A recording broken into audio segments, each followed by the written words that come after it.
My son signed for a letter on a Tuesday in September and put it in his back pocket. He never knew I was at the top of the stairs. I had a basket of washing on my hip, and I watched the whole thing through the banister.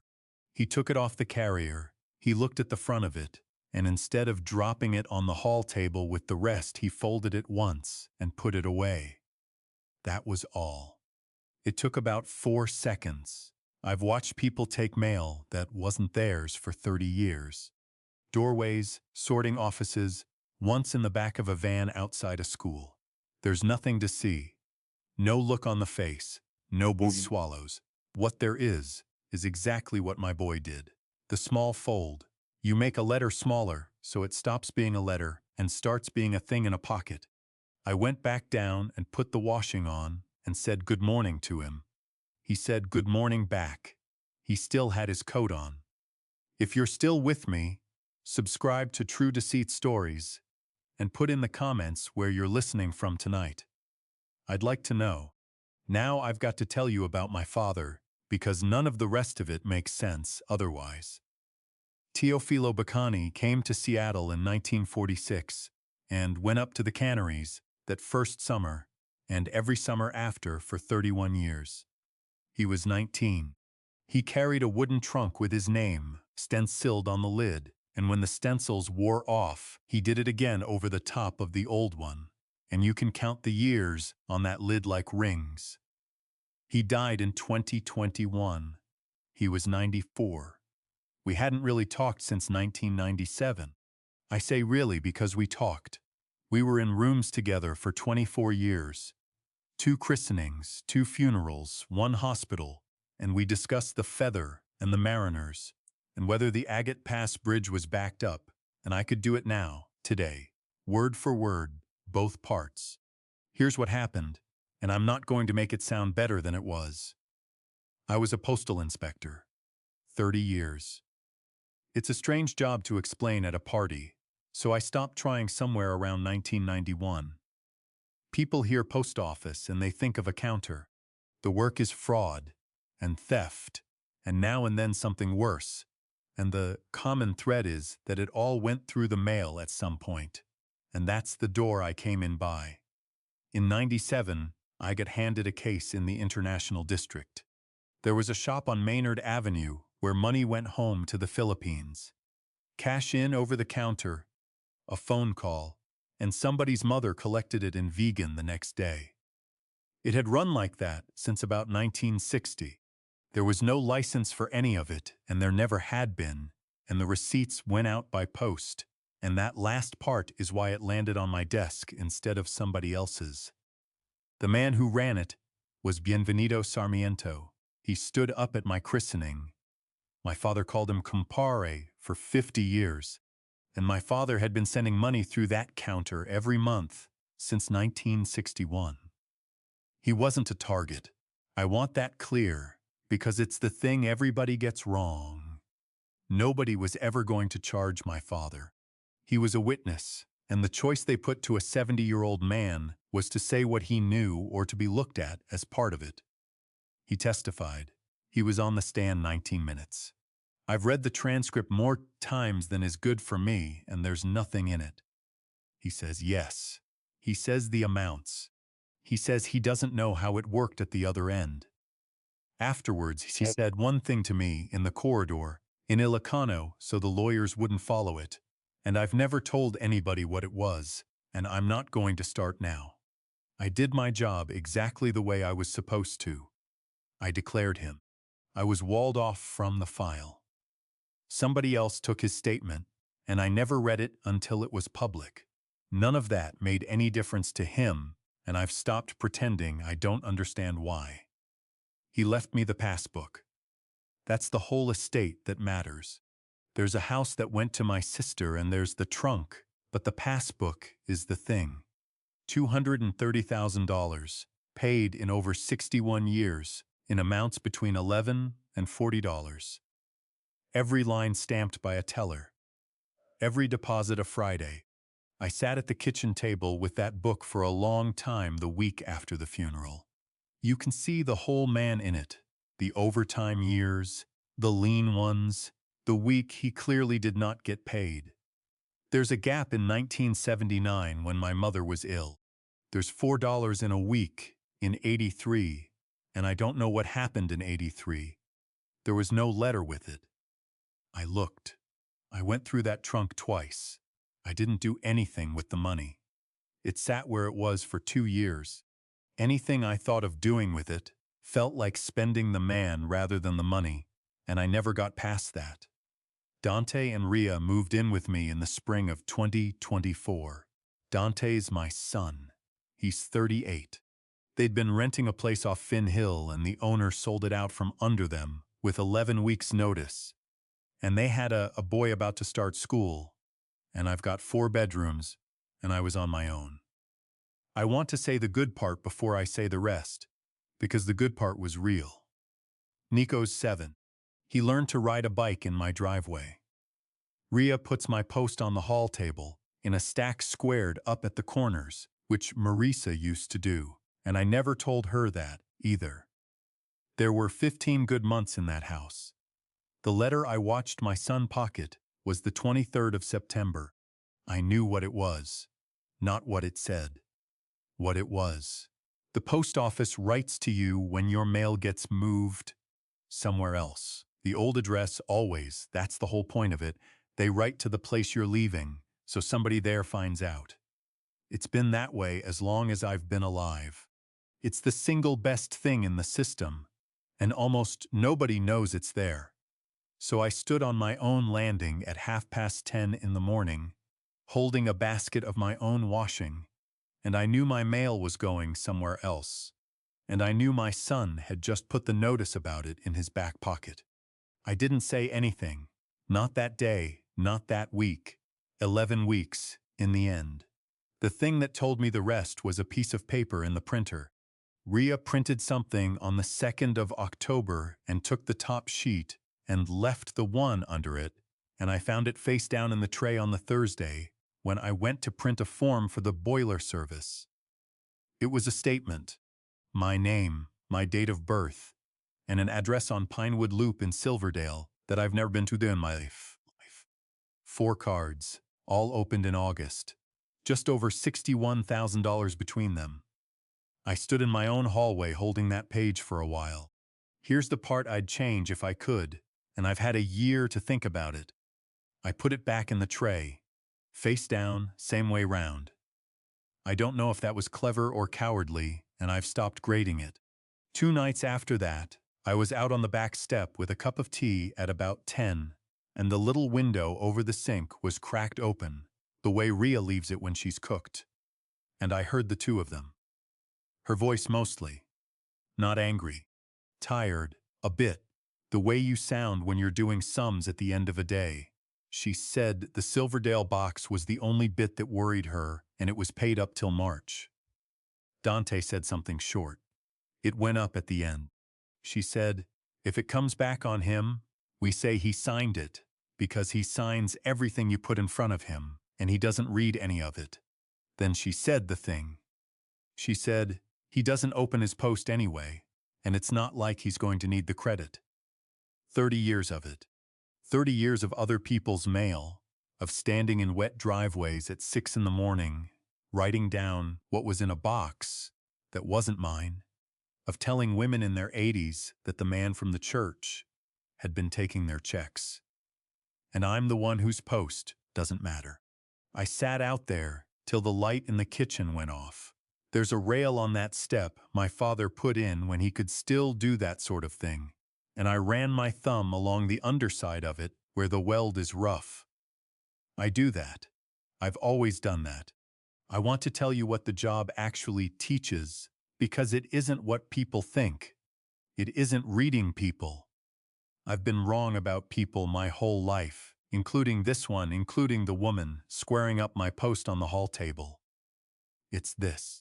Every one of these needs a piece of paper somebody had to sign, and it needs somebody with a job to accept that paper, and those 2 people leave records they don't get to control. That's it. That's the whole trade. Because the family's version can change. People remember things differently. And by the time anyone official asks, 3 of them have talked it through in a kitchen and the story's smooth. But the form is where it is. The signature's where it is. And the man who took it works somewhere that has to answer when it's asked properly. So you never go at the people. You go at the paper, and you ask the one question the paper can't get out of. Who signed this, and who let them? I went back inside about 11. Ria was at the table with her laptop open and Nico's reading folder beside it, filling in the parent comment box the way she does every Sunday. She asked if I'd eaten. I said I had, which was true, and that I was going up, which was also true. I went up. The next Monday, I drove round to see Yolanda Pruitt. Yolanda did 31 years in the same service. We overlapped for about 19 of them, and we were never close, and I picked her for exactly that reason. She lives out past Polsbo now, with a greenhouse and too many tomatoes. I put the statement on her kitchen table, and I told her what I'd seen on the landing, and I didn't perform any of it. She read it twice. The second time she got a pencil and made a small mark next to the Silverdale address, and then left the pencil lying on the page where I could see it. She said, "That's a mailbox, not a house." I said, "I know." She said, "Then you already know the other thing. You're going to have to let it run." That's the bit I hadn't let myself get to, because I could have stopped it that afternoon. There's a freeze you can put on. It's free. It takes about 10 minutes, and after that nobody opens anything in your name anywhere. I could have done it standing in that kitchen with her tomatoes on the sill. And if I had, I'd have had 4 cards, a mailbox, and no way on earth of showing who filled the forms in. Yolanda said the thing I'd driven out there to be told by somebody who wasn't me. She said, "You can make them give you the application, not a summary of it. The paper, the signature, whatever they've got on file, they have to. And once you've asked, that file stops being theirs to tidy." I asked her how long it takes. She said, 30 days, and it costs you nothing, and the only price is you have to leave the thing open while you wait. I left it open for 11 weeks. You want to know what that's like day to day, and the answer is that it's nothing. That's the part I wasn't ready for. I got up. I made coffee for 3. I took Nico to school on the Tuesdays and the Thursdays because Ria does the early shift, and he talks the whole way about a game where you build things, and I couldn't tell you one thing about it except that there's a character called Bram. I fixed the gutter over the porch in October. Dante held the ladder. I want to be straight about that afternoon because it's the one that sits worst. He stood at the bottom of my ladder with both hands on it for about 40 minutes. And he asked me twice if I was all right up there, and he meant it. And by then I'd read the statement, and I knew what was in the printer tray, and I knew about the box in Silverdale. He held the ladder. That's not nothing. I've thought about it more than I've thought about the cards. Every 10 days or so, another one of those statements went out to a mailbox 11 miles from my house, with my father's name on the front of it. Bacani. It's his name as much as mine. There's no way of saying that, so it stops being true. And I did nothing, on purpose, because the minute I froze it, the paper stopped, and I'd have had 4 cards, a box, and a shrug. I marked the days on the back page of the phone book by the fridge, in pencil, the way my father marked the tides. Nobody in that house ever looked at the phone book. It's still there. There are 77 marks on it, and I haven't rubbed them out. I want to be accurate about what that cost, because it's easy to say, and it wasn't easy to do. Every week that went by was another statement going to a box in Silverdale with my father's name on it. My name. His name. It's the same name. The applications came back on the 8th of November, 4 of them. My name, my date of birth, the right last 4 of my social security number, and the Pinewood Loop address in the box where mine should have been. 3 had a signature that was a decent go at mine. Somebody had practiced the E. The 4th one had a second line on it, further down, where the branch fills in who verified the identity. Shane Ruddick, Member Services. A credit union out on the highway with 2 branches and a sign that lights up. He'd signed to say he'd seen me. In person. On the 11th of August. On the 11th of August, I was at Harrison Hospital in Bremerton, having a growth taken off my back. And they scan your card at the desk, and they write the time down. I sat in the truck outside my own house with those 4 pages on the seat. I'd been telling myself something for 7 weeks. It was that Rhea did this, and my son found out afterwards and didn't have the spine to undo it. That's what I'd built. It's what I wanted. The signature on the delivery slip for that letter in September took it off me. Because that slip's kept too. Everything is. I didn't even have to ask anybody for it. I had a copy in the file that came back with the applications, and there's my son's name where the carrier writes down who took receipt, and the carrier's a woman called Deb who's had that route since Dante was 9 years old. He didn't sign for a letter and not know. He signed for that one because somebody had told him it was coming. I got the freeze on that afternoon. 10 minutes, like she said. Then I called it in, which is what I'd have told any stranger to do in the first hour, and which I had by then put off for 77 days. It went to a woman at the field office in Seattle, whose name I won't give you. And she talked to me for 50 minutes on a Wednesday. She came back to the 11th of August 3 times, from a different side each time, and never once made it obvious she was doing it. That's not suspicion. That's just how you find out whether a date is load-bearing. At the end, she put her pen down and asked whether I'd thought about who else this reaches. I said, my son. She said yes, and then she waited. She didn't fill it in for me, and she didn't tell me what most people do. She just let the room be quiet for as long as it needed to be, which I've since decided was the kindest thing anybody did for me that whole year. What I said in the end was that a man who gets away with this once has learned that it works. In November, the crawl space floods. It does it every year. There's a hatch in the back bedroom and a sump under the middle of the house.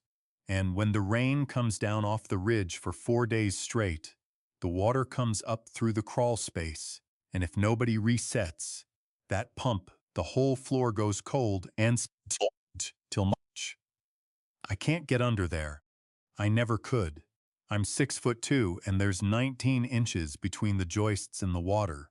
And when we bought this house in '91, it was Marisa who went under. And after Marisa, it's been Dante, who's 5'8" and always was. Nothing's happened to me. That's not what this is. I didn't fit at 40 either. He went in on the Thursday at about 5, on his elbows, with the torch in his teeth. I lay on the floor of the back bedroom above the hatch and fed the cable down to him as he wanted it. It takes about 40 minutes. You can hear him moving under the boards. The sound comes up through the floor and into your chest. There's a stretch where he goes right under the kitchen and you can't hear him at all for a minute and a half. He said slack twice and hold once. That was everything either of us said. I had 4 applications with his wife's handwriting on them in a folder in the truck. I'd already made the call. He didn't know that, and he did know something was coming, because he'd been quiet for a fortnight. When he came out, he was wet to the shoulder, and he had that gray dust in his hair he always has, and he sat on the edge of the bed and put his boots back on. I can't make those 2 things sit together, and I've given up trying. He signed for the letter that made all of it possible. He's the only person left alive who can get under my house. Both of those are my son. I went and saw Ruddick before any of it landed. I wanted to, and I'm not going to pretend it was necessary. He's 31, and he has an office with a window onto the parking lot. He made me a coffee I didn't want. He started off saying there'd been a mix-up in the verification, and that these things happen at volume and that he was sure we could sort it out between ourselves without it needing to go anywhere. I let him run all the way out. Then I said, "What was the date you signed the fourth one?" He said he'd have to look. I said, "You don't. It was the 11th of August. And I want you to think about where you say you saw me, because you've already written it down and you can't write it again." He didn't say anything to that. I told him I wasn't recording him, and that in this state I couldn't have anyway. And it didn't matter, because everything he'd said in the last 4 minutes was going to sit next to a form he put his own name on in August. And I was the only one in the room who'd read both. Then I told him the one thing I'd driven out there to say, and it had nothing to do with going to prison, because I've never met a young man in a parking lot who was frightened of prison. I said, "When this is finished, there'll be a line about you in a place every employer in this business checks before they hire anybody. Not a court file, a line. And it doesn't come off, and it'll still be there when you're my age." He asked me twice what he could do about it now. I told him the answer to that had been available to him in August and wasn't anymore. I left the coffee, not to make a point. I'd just stopped wanting it. He was still sitting down when I got to the door, and he was still sitting down when I looked back through the glass from the parking lot. They came for Rhea on a Tuesday morning in February at 7:10.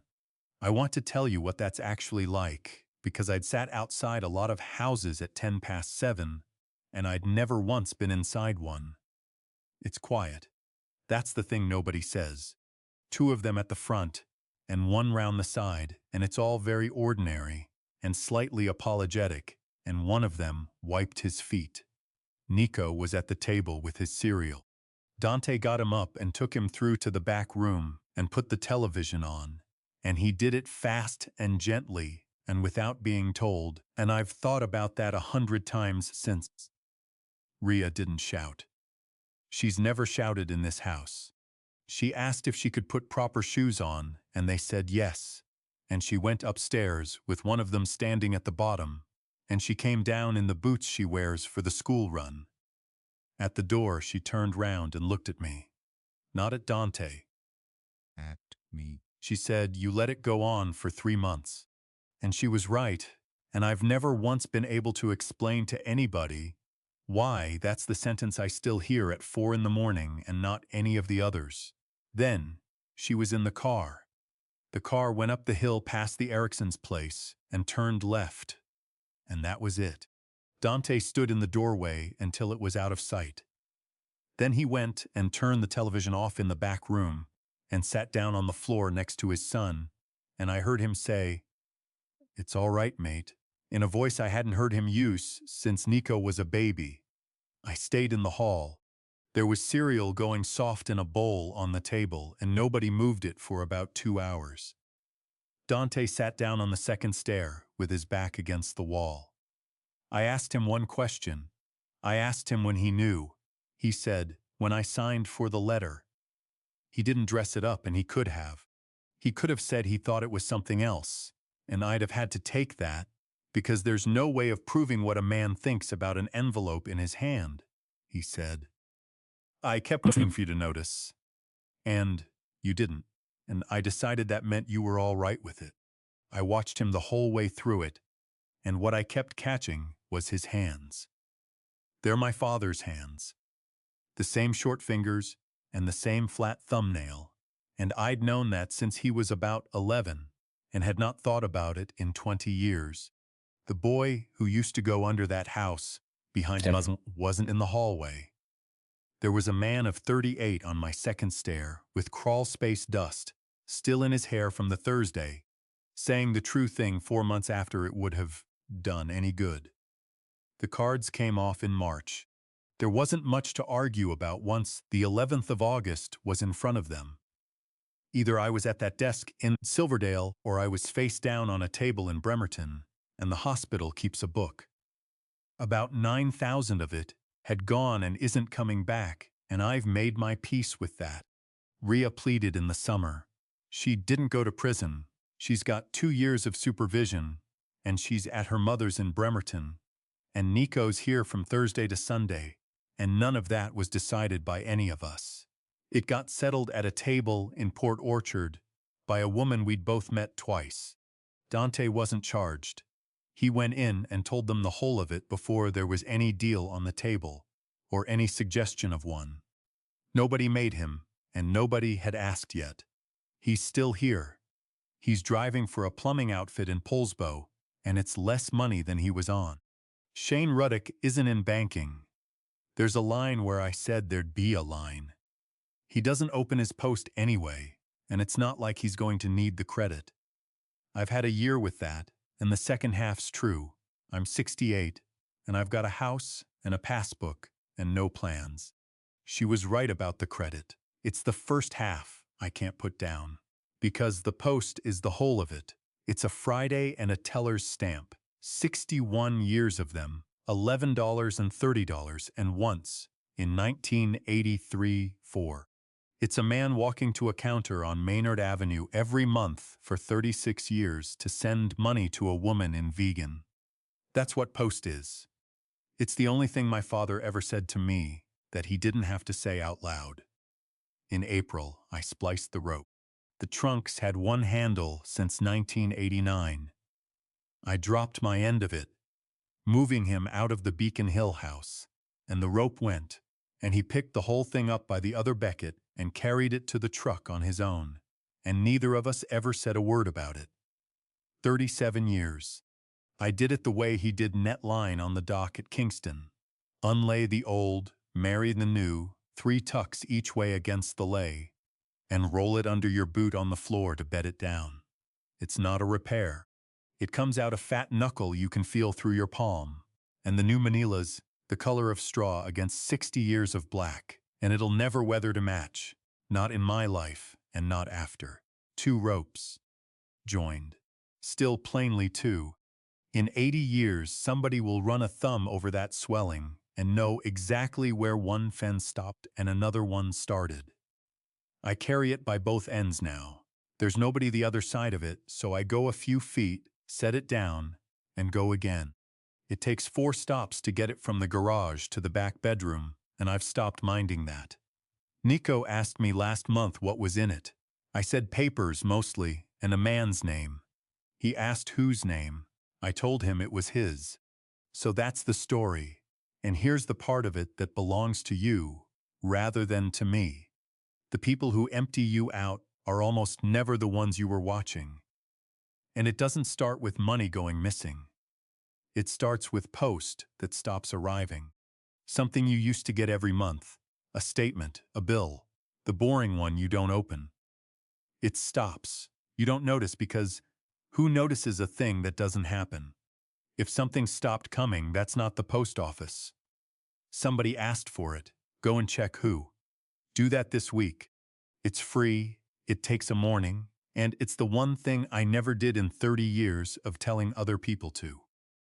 If this one stayed with you, please like the video and subscribe to True Deceit Stories. Tell me in the comments where you're watching from tonight. There'll be another next week.